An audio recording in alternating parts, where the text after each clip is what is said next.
Айлығыңыз қанша енді соншалықты деп сұраса, айлығым 1 миллионнан асады деп смело жауап бере алатын елімізде 5-ақ мамандық есі қалған екен. Достар, енді топ 5 рейтинг болайын деп тұр ғой. Жалақылары 1 миллионнан асатын мамандық иелері 5-ші орында. Сразу бастайық, достар.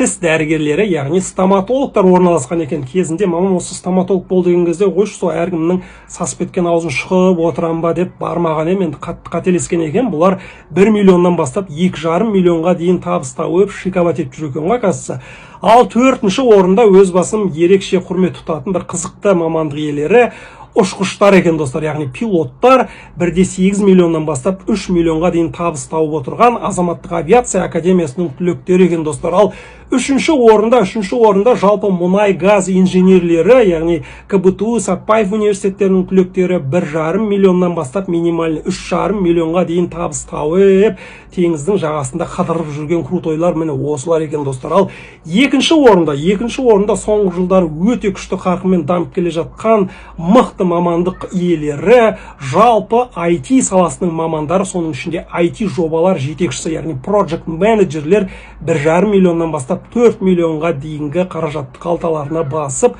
бүкіл әлемді аралап, шиковать, кайфовать етіп жүрген, достар. Ал 1-ші орында енді ең құрметті мамандық иелерінің бірегейі десек болады, ақ халатты кардиохирургтар екен, достар. Кардиохирургтар именно жүрекке ота жасаушы мамандар, айына минимальный 2 миллионнан бастап 4,5-5 миллионға дейінгі қаражатты қалталарына басады екен, достар. Так что міне осындай рейтинг келесіде бұдан да бір қызықты ақпарат туралы айтатын боламын, достар. Так что комментарий жазып, лайк басып, репост жасап, білгендеріңізді істеңіздер. Сіздермен болған ақпарат атаманы Айғали Тойжан, той думан, жан аманда жолға ағайын.